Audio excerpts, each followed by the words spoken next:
प्रवरा ग्रामीण शिक्षण संस्थेचे कला वाणिज्य व विज्ञान महाविद्यालय सातारा मराठी विभाग आयोजित कवी कुसुमाग्रज यांची जयंती व मराठी भाषा गौरव दिनानिमित्त आज येथे मंचावर उपस्थित महाविद्यालयाचे सन्माननीय प्राचार्य आदरणीय शिंगोटे सर, मराठी विभाग प्रमुख शिंदे सर, तसेच त्यांचे सहकारी मित्र वडिप्पे सर, माझे एक सहकारी मित्र पत्रकार डोळे सर आणि उपस्थित सर्व प्राध्यापक आणि विद्यार्थी मित्र हो, आज मराठी भाषा गौरव दिनानिमित्त तुम्हा सर्वांना हार्दिक शुभेच्छा.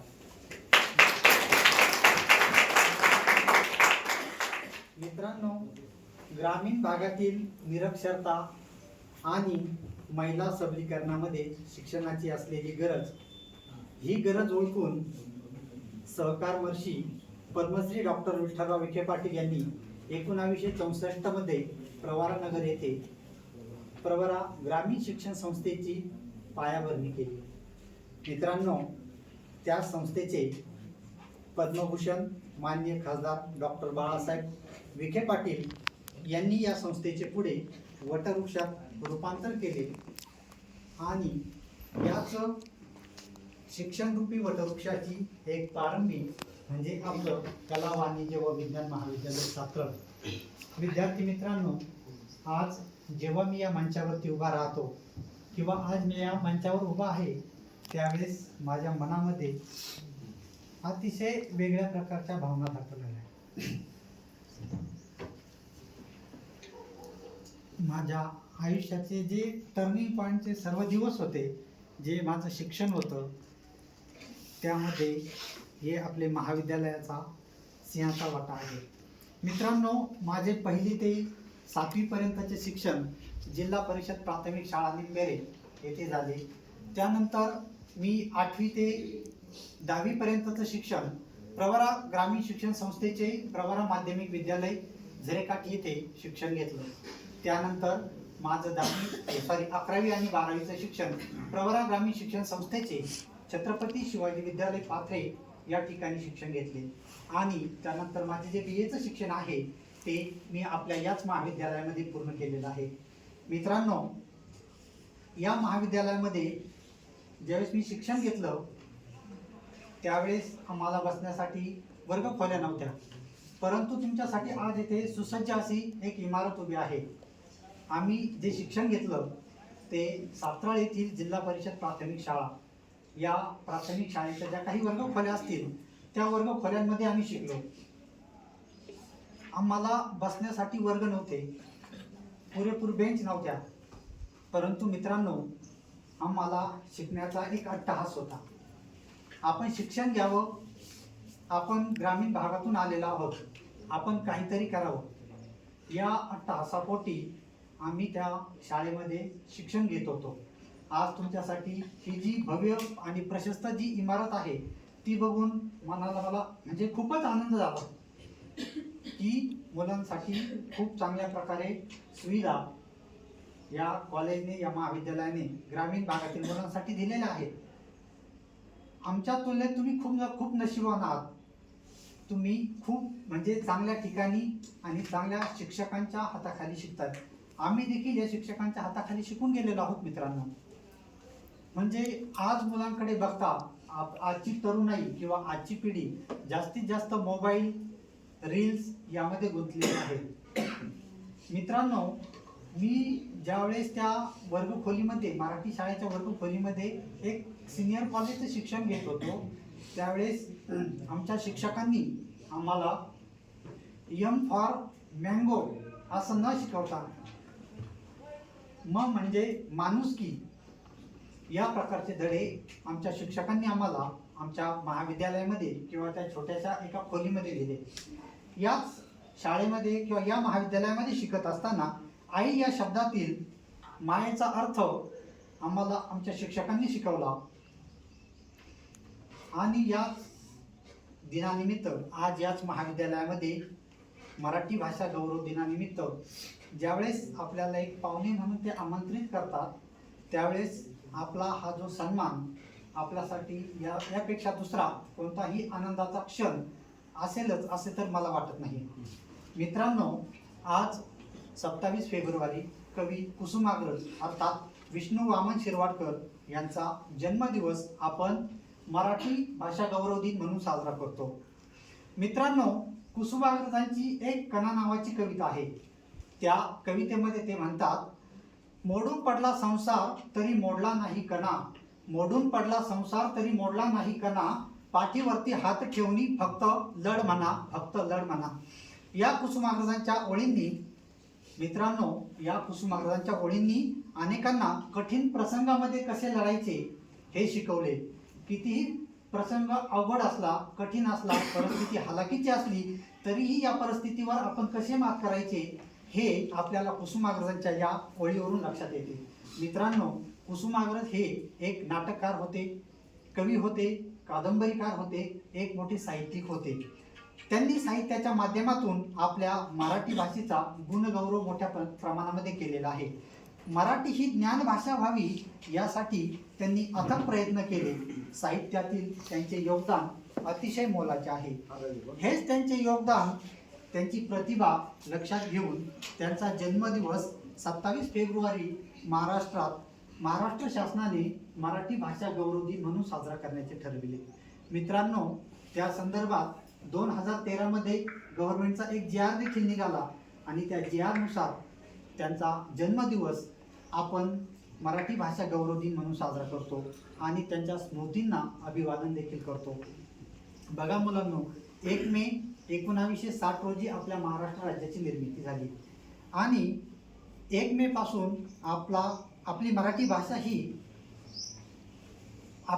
ही मराठी असल्याने 1 मे पासून मराठी राजभाषा दिन साजरा करण्याचा ऐतिहासिक निर्णय आधुनिक महाराष्ट्राचे शिल्पकार वसंतराव नाईक यांनी महत्त्वाचा निर्णय घेतला आणि 1 मे या दिवशी, महाराष्ट्र दिनाच्या दिवशी आपण मराठी भाषा दिन साजरा करतो. तसेच मुलांनो, 21 फेब्रुवारी हा दिवस युनेस्कोने जागतिक मातृभाषा दिन म्हणून साजरा करण्याचे ठरविले आणि या 2 दिवसाचं औचित्य साधून म्हणजे 21 फेब्रुवारी आणि 27 फेब्रुवारी हा मराठी भाषा संवर्धन आठवडा साजरा केला जातो. या 8 दिवसामध्ये मराठी भाषेच्या संदर्भात किंवा आपली भाषा जतन करण्याच्या संदर्भात वेगवेगळ्या प्रकारचे कार्यक्रम घेतले जातात. सांस्कृतिक कार्यक्रम असेल, ज्याप्रमाणे आपण इथे स्पर्धा घेतल्या, वक्तृत्व स्पर्धा असेल, पुस्तक परीक्षण असेल, निबंध लेखन असेल, या प्रकारच्या वेगवेगळ्या स्पर्धांचे आयोजन केले जाते आणि 14 जानेवारी ते 28 जानेवारी हा मराठी भाषा संवर्धन पंधरवडा देखील साजरा केला जातो. मित्रांनो, आपण या मराठी भाषेचा आपला उगम किंवा उदयाचा जर विचार केला तर आपली ही जी मराठी भाषा आहे ती मराठी भाषा महाराष्ट्री प्राकृत या भाषेपासून निर्माण झालेली आपली ही मराठी भाषा आहे. तसेच या मराठी भाषेमध्ये आज उपलब्ध असलेल्या ग्रंथांपैकी आद्यकवी मुकुंदराज यांनी लिहिलेला विवेक सिंधू नावाचा जो ग्रंथ आहे तो मराठीतील पहिला ग्रंथ म्हणून मानला जातो. त्याचबरोबर कर्नाटकातील श्रवणबेळगोळ येथील जे शिलालेख सापडला त्या शिलालेखावर असलेले जे पहिले वाक्य श्री चामुंडेराये करविले अशा प्रकारचे जे वाक्य आहे तर ते आपल्या मराठीतील पहिले वाक्य म्हणून ठरलेले आहे. मित्रांनो, आपल्या मराठी भाषेला तर संतांनी आध्यात्मिक अधिष्ठानच प्राप्त करून दिलेलं आहे.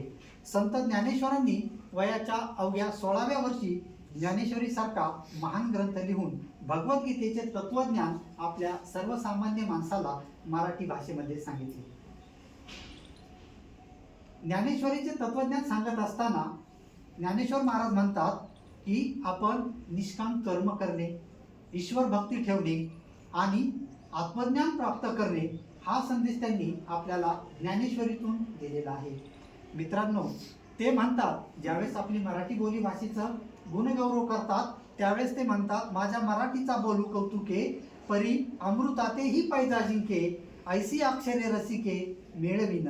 म्हणजे ज्ञानेश्वरांनी आपल्या मराठी भाषेला अमृतापेक्षाही श्रेष्ठ दर्जा दिलेला आहे.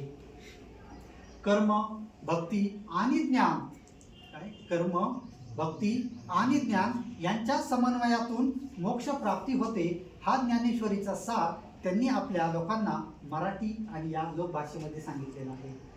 मित्रांनो, संत एकनाथांनी भारुडे, एकनाथी भागवत, भावार्थ रामायण यासारखे ग्रंथ लिहून मराठी भाषेची संपन्नता वाढवली.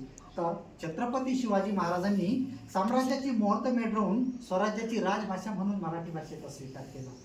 मित्रांनो, त्यासाठी छत्रपती शिवाजी महाराजांनी 1400 शब्दांचा राजभाषा व्यवहार कोशही तयार करून घेतलेला आहे. आणि पेशव्यांनी या मराठा साम्राज्याचा विस्तार केला आणि इसवी सन 1947ला भारत स्वतंत्र होऊन एकसंघ महाराष्ट्र राज्यास मान्यता मिळून मराठी भाषेचा मुकुटा मराठी भाषेला प्राप्त झालेला आहे. मित्रांनो, आज जर आपण आपल्या या मराठी भाषेची सद्यस्थिती पाहिली, मराठी भाषेचा जर आपण विचार केला तर भारतामध्ये मराठी ही प्रमुख भाषांपैकी एक भाषा आहे. सरांनी आता सांगितलं की एकूण ज्या 11 भाषांना अभिजात भाषेचा दर्जा मिळालेला आहे, त्यामध्ये आपली ही मराठी भाषा एक अभिमानाची भाषा आहे. आपल्या या मराठी भाषेला जवळजवळ 2000 वर्षापूर्वीचा कालखंड आहे. आपल्या मराठी भाषेचे जे वाङ्मय आहे ते खूप मोठ्या प्रमाणामध्ये विस्तृत आहे. मित्रांनो, शिक्षण असेल, प्रशासन असेल, न्यायव्यवस्था आणि माध्यमांमध्ये मराठीचा मोठ्या प्रमाणावर वापर होतो. परंतु खेद या गोष्टीचा वाटतो की आपण आपल्या सकाळ झाल्यापासून किंवा आपण आपली पहिली सुरुवात सकाळपासून ते रात्री झोपेपर्यंत आपली सुरुवात इंग्रजीने होते आणि आपला शेवट इंग्रजीने होते. म्हणजे आपण सुरुवातीला पहिले वाक्य बोलतो गुड मॉर्निंग आणि शेवटी झोपताना बोलतो गुड नाईट. या ठिकाणी आपण जर नमस्कार, शुभरात्री असं बोललो तर चालणार नाही का? आपल्या या मराठी भाषेमध्ये मायेचा ओलावा आहे. मित्रांनो, मायेचा ओलावा आहे, मायेचा गोडवा आहे. जागतिक मला मान्य आहे, आपल्याला इंग्रजी भाषा सर्वांना गरजेची आहे. आपल्याला जर जागतिक पातळीवर जगाच्या कानाकोपऱ्यामध्ये जायचं असेल तर इंग्रजी भाषेची आवश्यकता आहे. इंग्लिश शिकण्याशिवाय पर्याय नाही. परंतु आपण आपली जी मराठी मातृभाषा आहे, आपली जी आई आहे, आपली जननी आहे, या जननीला, या मातृभाषेला विसरता कामा नये. 2009 मध्ये अमेरिका येथे पहिले विश्व मराठी साहित्य संमेलन पार पडले. म्हणजे अमेरिका या ठिकाणी आपल्या मराठी भाषेचा झेंडा फडकू शकतो, तर आपण या ठिकाणी आपल्या मराठी भाषेचा, महाराष्ट्रामध्ये आपल्या मातृभाषेचा का अभिमान बाळगू नये? या गोष्टीचा जर आपण विचार केला मित्रांनो, तर आज आपली प्रतिष्ठा, आपला आदर हा जपण्यासाठी आपण केवळ मराठी भाषा सोडून इतर भाषांच्या मागे लागतो. या डिजिटल युगामध्ये किंवा स्पर्धेच्या युगामध्ये टिकून राहणं गरजेचं आहे. आज स्पर्धेचं युग आहे, विद्यार्थ्यांना टिकून राहणं या स्पर्धेत गरजेचं आहे. परंतु मित्रांनो, आपण आपली जी आई आहे, आपली मातृभाषा आहे, तिचा अभिमान करा, सन्मान करा, तिचा जतन करा. आपण भाषा जतन करतोय म्हणजे आपण केवळ भाषा जतन करत नाहीये. मित्रांनो, आपण आपली संस्कृती, आपल्या परंपरा, आपल्या चालीरीती, आपल्या रूढी परंपरा, आपल्या आजी आजोबांनी दिलेले संस्कार, या संस्कारांची शिदोरी जतन करणं आपलं कर्तव्य आहे.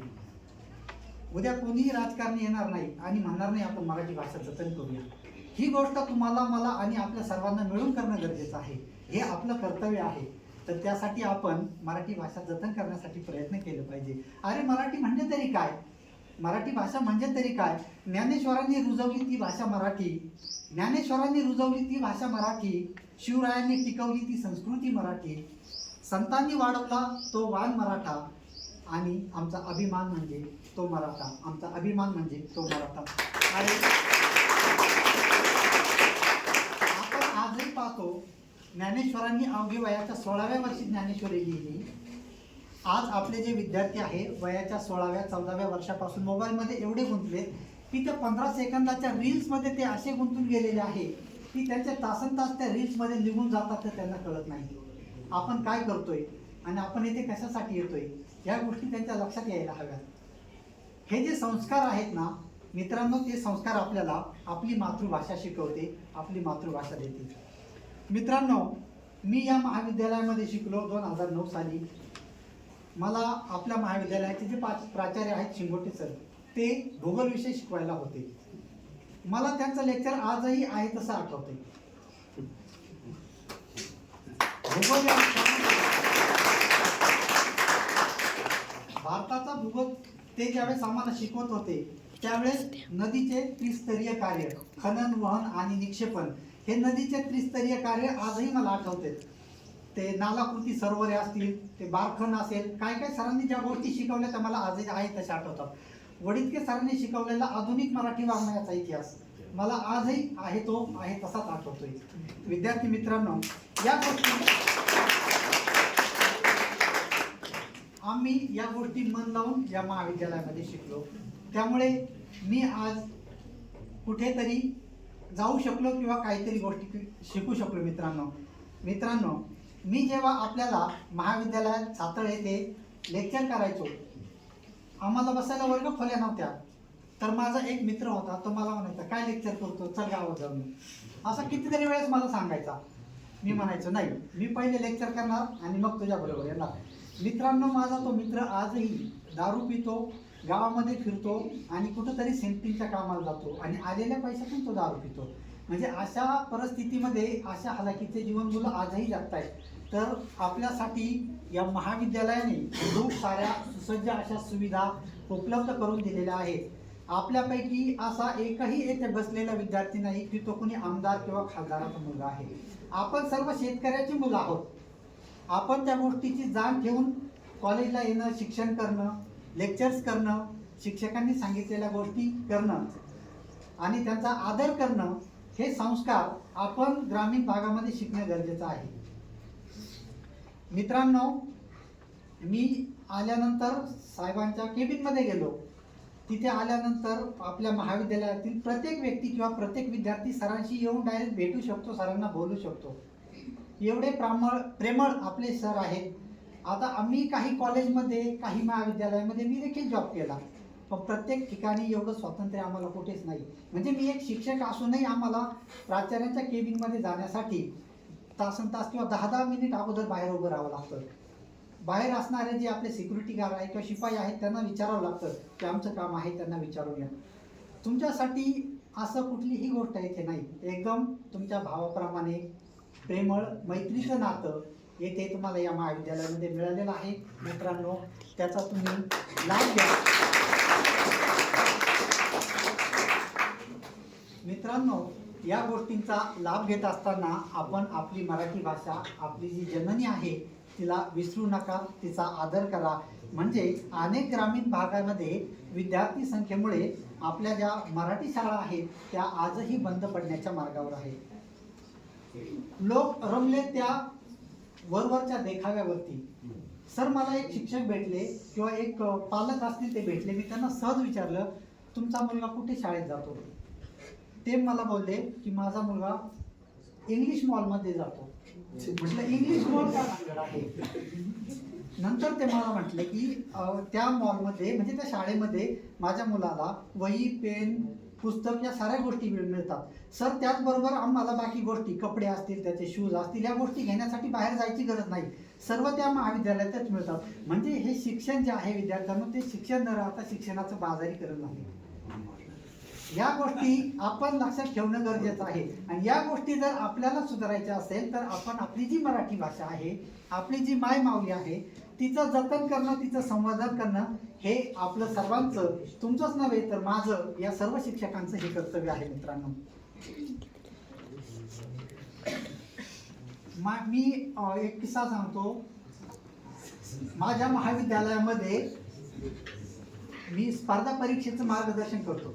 आमच्या महाविद्यालयामध्ये स्पर्धा परीक्षा मार्गदर्शन केंद्र आहे. त्या स्पर्धा परीक्षा मार्गदर्शन केंद्रामध्ये मी त्या विद्यार्थ्यांना मराठी भाषा आणि मॅथ आणि रिझनिंग हे विषय शिकतो. आताच पोलीस भरती चालू आहे. त्या आमच्या महाविद्यालयामध्ये अनेक सारे विद्यार्थी येतात. क्लासेससाठी अनेक विद्यार्थी आहेत.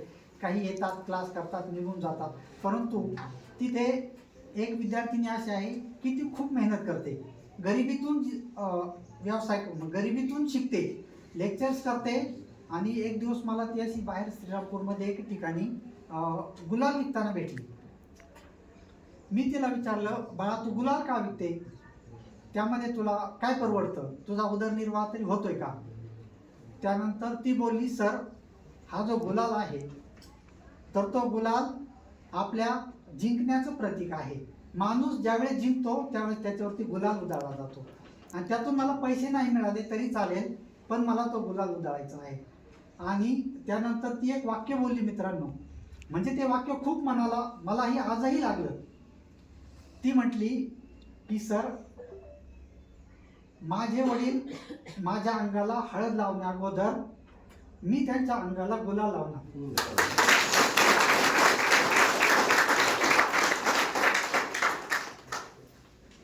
मला ती गोष्ट म्हणजे एकदम खूप मनाला अशी एकदम वाईट वाटली. पण ती मुलगीनी खूप मेहनत करून पोलीस भरतीमध्ये ती सिलेक्शन झाली. मित्रांनो, सुरेश भट म्हणतात, विजलो जरी आज मी हा माझा अंत नाही, विजलो जरी आज मी हा माझा अंत नाही, पेटेन उद्या नव्याने हे सामर्थ्य नाशवंत नाही. छाटले जरी पंख माझे, छाटले जरी पंख माझे, पुन्हा उडेन मी, अडवू शकेल मजला अजून अशी भिंत नाही, अजून अशी. मित्रांनो, आपल्या या मराठी भाषेमध्ये खूप साऱ्या संधी आपल्यासाठी आहेत, परंतु त्या संधीचं सोनं करणं, त्याकडे उघड्या डोळ्याने पाहणं हे आपलं कर्तव्य आहे. 3 ऑक्टोबर 2024 साली आपल्या मराठी भाषेला अभिजात भाषेचा दर्जा मिळालेला आहे. हा अभिजात भाषेचा दर्जा मिळाल्यामुळे आपल्या मराठी भाषेमध्ये खूप साऱ्या संधी विद्यार्थ्यांसाठी खुल्या झालेल्या आहेत. मित्रांनो, आज भारतामध्ये जवळजवळ 520 विद्यापीठामध्ये मराठी भाषा शिकवली जाते. तेव्हा तुम्ही शिका, अभ्यास करा आणि नोकरी मिळवा. माझ्याबरोबर मराठी शाळेमध्ये शिकलेले कितीतरी माझे मित्र आज मोठमोठ्या पदावरती विराजमान आहेत. उपजिल्हाधिकारी असेल, जिल्हाधिकारी असेल, तहसीलदार असेल, नायब तहसीलदार असेल, शिक्षणाधिकारी, उपशिक्षणाधिकारी असेल, PSI असेल, म्हणजे वेगवेगळ्या पोस्टवरती आपल्याही भागातील कितीतरी विद्यार्थी मोठ्या पदावरती विराजमान आहेत. ते काही कुठल्या इंग्रजी शाळेमध्ये किंवा कुठे बाहेर जाऊन शिक्षण घेतलेलं नाही, तेच आपल्या महाविद्यालयातील देखील काही विद्यार्थी आहेत. त्यामुळे तुम्ही आपल्या महाविद्यालयामध्ये येतात, चांगल्या पद्धतीने शिक्षण घ्या, चांगल्या पद्धतीने राहा, परशा बनून आरची मागे फिरू नका आणि कंटिन्यू अभ्यास करा. ही गोष्ट तुम्ही नेहमी लक्षात ठेवा.